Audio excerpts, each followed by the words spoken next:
Here we see an example of how white can actually force a draw in this particular setup, even though white is pretty far away from the pawn, and black has the chance of getting in front of the pawn and occupy one of the squares in front of the pawn. The problem with this is that white can seize the distant opposition. Okay, there are two kinds of opposition. Most of the opposition that actually all of the opposition that we've dealt with so far were direct, vertical, or diagonal opposition. Direct meaning that there was only one square apart between the two kings. But in this case, the white king is still far away from the pawn, and the black king is also still quite far away from the queening square, and so white has the option of occupying a distant oppositional position and thereby force a draw. Now let's see what happens if white does not play correctly. First we'll see if white goes to b2, which seems like a logical move, right? You just want to run towards the pawn to try to stop the pawn, but it's actually an incorrect move. Now white has lost the game because, as you may notice, white is 2 squares from black, and so that's not having the opposition. And so black can simply move to b4.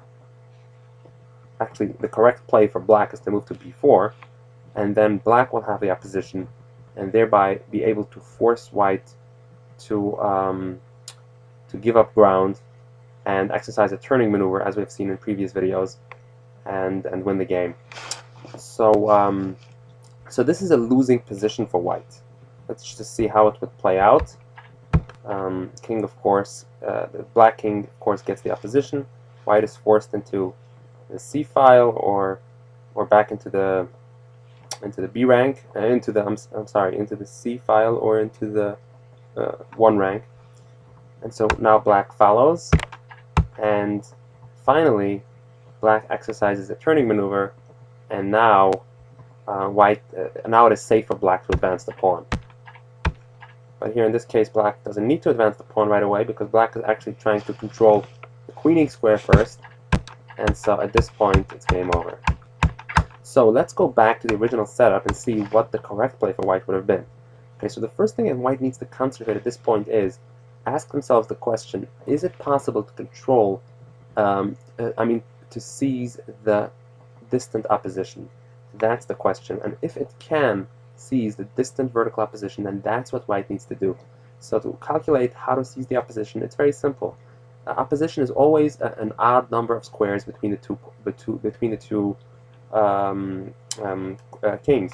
And so in this case, since the black king is located on the B file, what white needs to do is move into the B file and make sure that it's exactly an odd number of squares apart. And if white is able to do that, then it can achieve a draw, because no matter what black does, white will always make sure that it either has the distant vertical or direct vertical opposition. Right now, white already has the distant vertical opposition. If black moves into, let's say black moves into b4, then white will move into b2, and we'll have the direct vertical opposition on the b file. And now black cannot win, because if black pushes the pawn, we've already seen that that's a drawn game. But if black tries to somehow exercise a turning maneuver, it's not going to work, because wherever black goes, white is simply going to follow and oppose black on that particular file, and black will never have a chance to exercise that turning maneuver, since white has the opposition. So, as you can see, there's nothing black can do, so black is just forced to push the pawn without advancing the king first to the rank in front of the pawn. And as we have discussed in previous videos, this is a recipe for disaster for black. Black cannot win. You have to control a critical square in front of the pawn before you advance the pawn. So this is no good. This is a draw for black. Okay, so this is a drawn game. Let's go back and see another alternative and see how white will still draw. You see, in this spot, if black decides to go to the C file, then white simply moves to C2. So whichever file black assumes, white will assume the same file, and will make sure that it has oppositional advantage against black on that same file, an odd number of squares apart. So it doesn't matter if it's 3 or 1, whatever black does, white will do the same and make sure that it maintains the opposition. And at this point, it's a draw.